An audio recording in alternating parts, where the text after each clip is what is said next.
حال جہاں انسان بہت ساری دعائیں مانگتا ہے، ان میں ایک دعا بڑی اہم ہے۔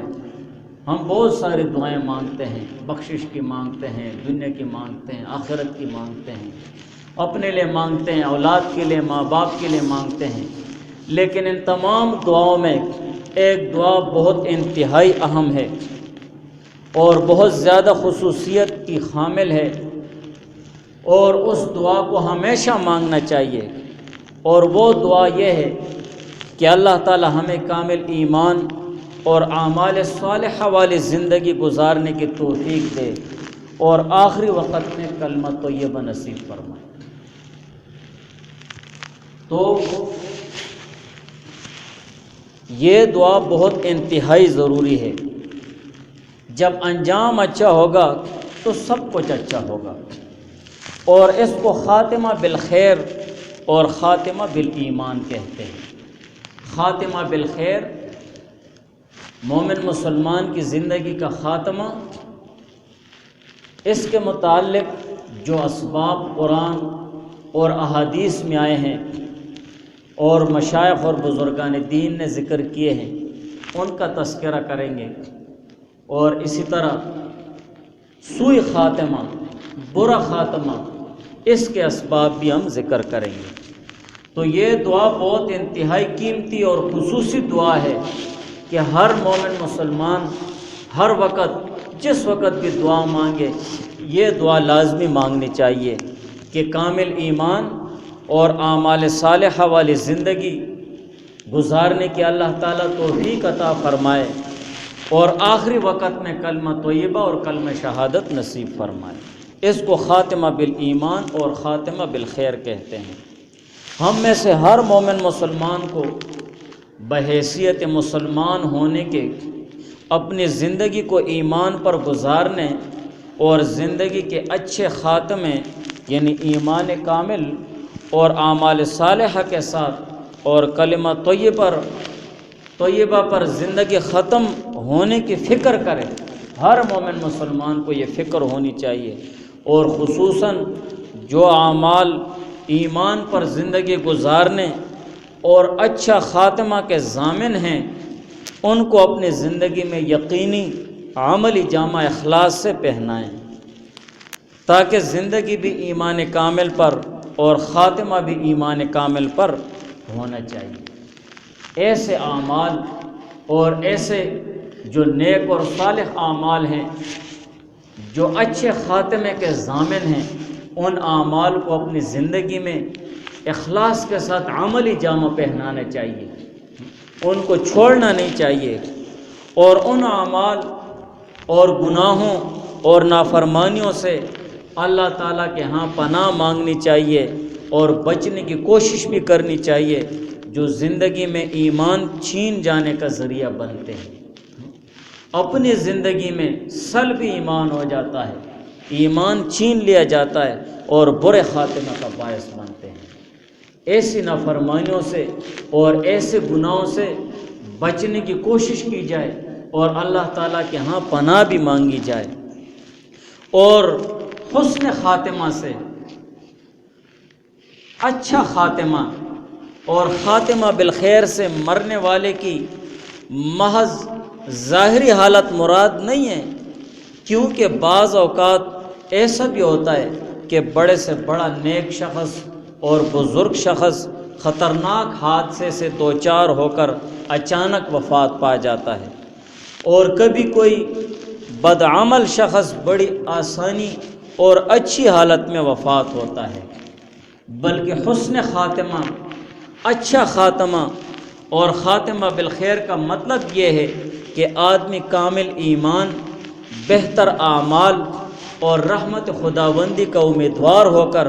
کلمہ شہادت کے ساتھ دنیا سے رحلت فرمائے۔ اس کو خاتمہ بالخیر کہتے ہیں، اور اگر یہ کیفیات نہ ہوں تو پھر محض آسانی کی موت سے آخرت میں کچھ فائدہ نہیں ہے۔ ایک حدیث میں ہے، حضور پاک صلی اللہ علیہ وآلہ وسلم نے فرمایا کہ اللہ تعالیٰ جب کسی بندے سے محبت کرتا ہے تو اسے مٹھاس عطا فرما دیتا ہے۔ حضرات صحابہ رضی اللہ تعالی عنہم نے عرض کیا کہ مٹھاس عطا کرنے کا کیا مطلب ہے؟ تو حضور پاک صلی اللہ علیہ وآلہ وسلم نے فرمایا مطلب یہ ہے کہ اسے انتقال سے پہلے ایسے اعمال خیر یعنی اچھے اعمال کی توفیق عطا کرتا ہے کہ اس کے پڑوس میں رہنے والے اس سے خوش ہوتے ہیں، پڑوس میں رہنے والے اس سے خوش ہوتے ہیں اور بعد میں اس کی تعریف کرتے ہیں۔ ایک اور حدیث میں حضور پاک صلی اللہ علیہ وسلم نے ارشاد فرمایا کہ جس شخص کا مرتے وقت آخری کلام کلمہ شہادت اور کلمہ طیبہ ہو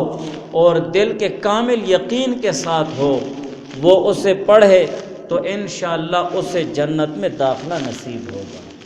ضرور انشاءاللہ اسے جنت میں داخلہ نصیب ہوگا۔ بہرحال ایمان کامل پر زندگی گزارنے اور اچھے خاتمے کے اسباب میں پہلا سبب وہ دین اسلام پر اپنی پوری زندگی گزارنے کا پختہ عزم کرنا اور مقدور پر اس پر عمل کرنا ہے۔ اب جو مومن مسلمان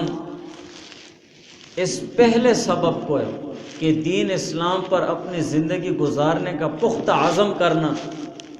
اور اسی طرح دین اسلام پر مقدور بر عمل کرنے کی کوشش کرنا ہے،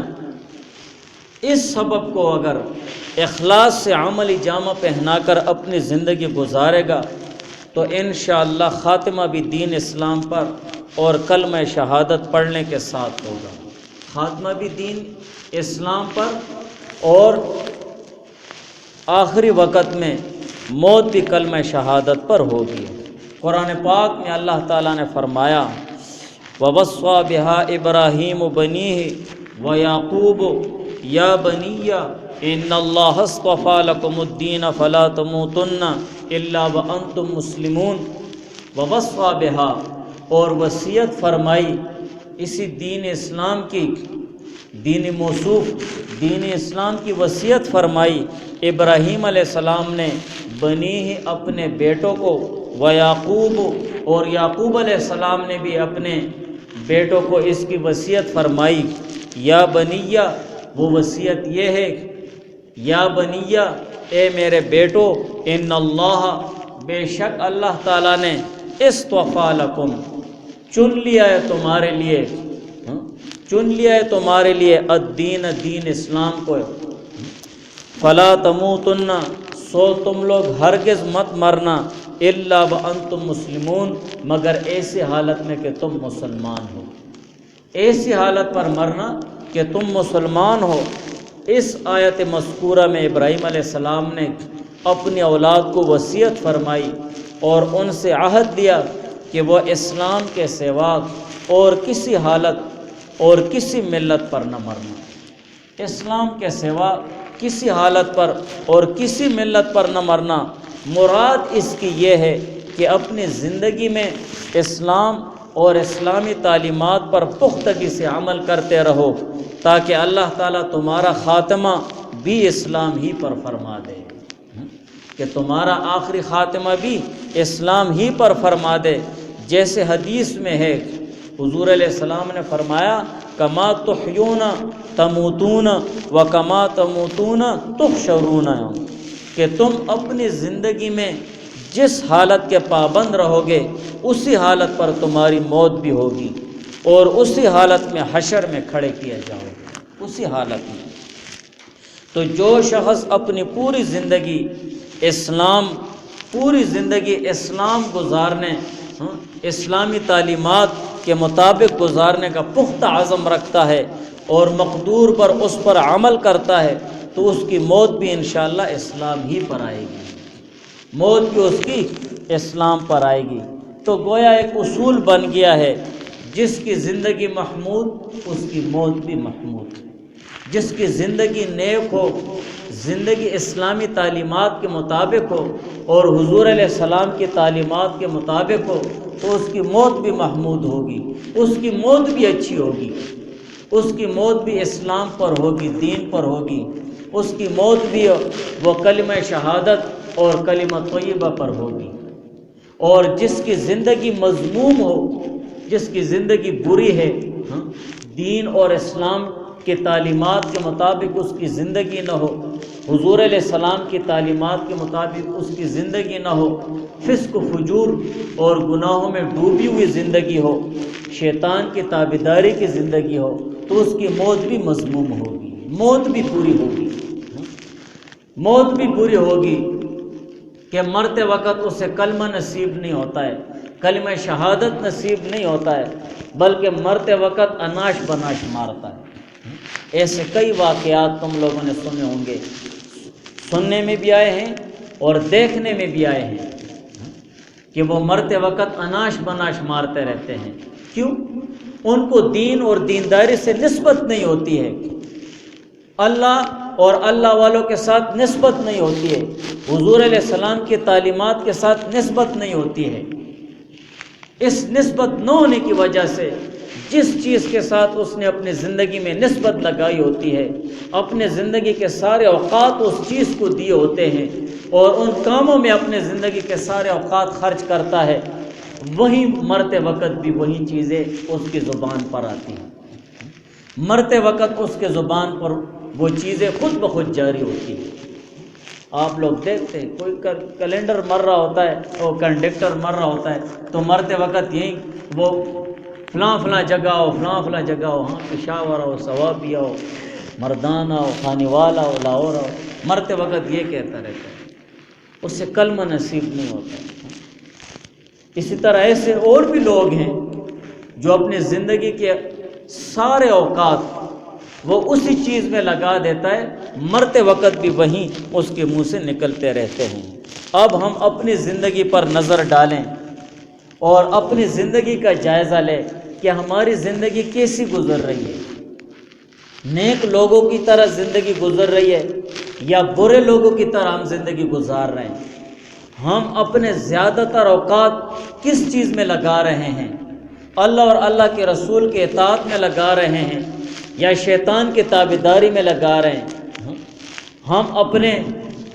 جو زندگی کے خاص اوقات ہیں وہ کس چیز میں ہم بہت زیادہ خرچ کر رہے ہیں؟ ہم اپنی زندگی کا جائزہ لیں کہ دنیا داری میں زیادہ ہم گھسے ہوئے ہیں یا دین اور دینداری میں زیادہ ہم گھسے ہوئے ہیں؟ دنیا داری میں گھسے ہوئے ہیں۔ جب ہم بہت زیادہ دنیا داری میں ہیں تو مرتے وقت بھی ہماری زبان پر دنیا داری جاری ہوتی ہے۔ لوگ کلمہ پڑھ رہے ہوتے ہیں، کلمے کی تلقین ہو رہی ہوتی ہے، لوگ کلمہ پڑھ رہے ہوتے ہیں مرنے والے کے پاس اور وہ کہتا ہے میں کلمہ نہیں پڑھ سکتا ہوں، دنیا داری کی باتیں بے اختیار اس کی زبان سے نکلتی ہے۔ تو جس کی زندگی محمود ہوگی، اچھی زندگی گزاری ہوگی، اللہ اور اللہ کے رسول کی تابعداری میں زندگی گزاری ہوگی، تو اس کی موت بھی وہ محمود ہوگی، موت بھی اچھی ہوگی، اور جس کی زندگی مذموم ہوگی تو اس کی وہ موت بھی مذموم ہوگی۔ اسی لیے ہمیں اپنی زندگی وہ اسلامی تعلیمات کے مطابق گزارنی چاہیے تاکہ مرتے وقت بھی اللہ تعالی ہمیں کلمہ شہادت اور کلمہ طیبہ نصیب فرمائے اور دین اور اسلام پر ہماری موت آئے۔ اب دوسری طرف جو سوئی اسباب ہیں جو مرتے وقت برا خاتمہ ہوتا ہے، اور اس برے خاتمے کے جو برے اسباب ہیں ان میں سے ایک سبب یہ بھی ہے کہ ہم میں سے بعض مومن مسلمان ایسے بھی ہیں اور وہ ایسے اعمال میں پھنسے ہوئے ہیں اور ایسے نافرمانیوں میں پھنسے ہوئے ہیں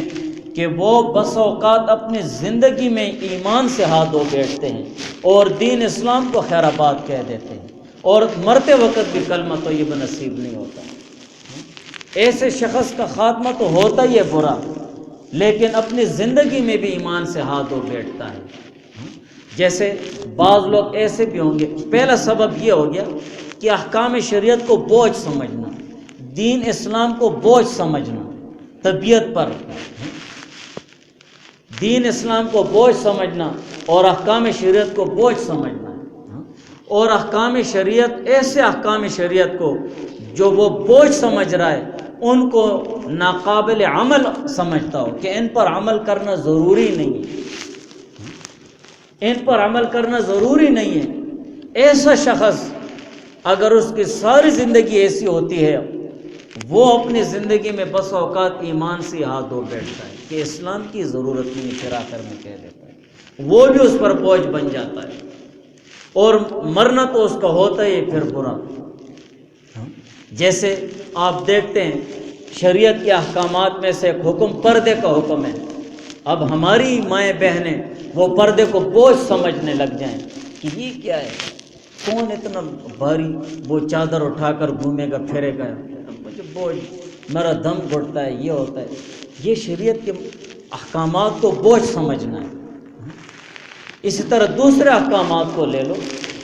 مردوں میں لے لو، اگر اس سے کہو کہ یار سود مت کرو، یار سود کیسے بچے، سود سے ہم ہر طرف سود ہی سود ہے، گویا کہ سود سے بچنے کو وہ بوجھ سمجھ رہا ہے کہ سود سے بچنا میرے لیے بوجھ ہے، مشکل ہے۔ تو ہر ایک زبان پر یہی جاری ہوتا ہے کہ آج کل دین اور دینداری پر عمل کرنا بہت زیادہ مشکل ہے۔ یہ مشکل کا لفظ کہنا اس کا مطلب یہ ہے کہ دین کے احکامات کو بوجھ سمجھنا ہے، دین کے احکامات کو بوجھ نہیں سمجھنا چاہیے، شریعت کے احکامات کو بوجھ نہیں سمجھنا چاہیے۔ اگر آپ ایک عمل نہ کر سکے یا آپ ایک عمل آپ سے نہ ہو سکا تو آپ اپنے آپ کو گناہگار سمجھیں، لیکن خود کو گناہگار کر کے پھر ایسے دلائل ڈھونڈنا اور ایسی باتیں جمع کرنا کہ گویا کہ میرے گناہگار ہونا مجبوری ہے، مجھے اس گناہگار ہونے سے بچنا مشکل ہے میرے لیے، ایسے دلائل اور باتیں ڈھونڈنا پھر وہ مناسب نہیں ہوتی ہے، وہ حماقت ہوتی ہے۔ تو دین اور شریعت کے احکامات کو جو شخص بوجھ سمجھتا ہے، ایسا شخص اپنی زندگی میں بھی بس اوقات دین اسلام سے ہاتھ دھو بیٹھتا ہے، اور مرنا بھی اس کا وہ بری حالت پر ہوتا ہے۔ ایک آدمی کے متعلق آتا ہے، یہ واقعات میں ذکر کروں گا، سوئے خاتمہ اور اچھے خاتمے کے، کہ کس کا کیسے خاتمہ اچھا ہوا اور کیسے برا ہوا۔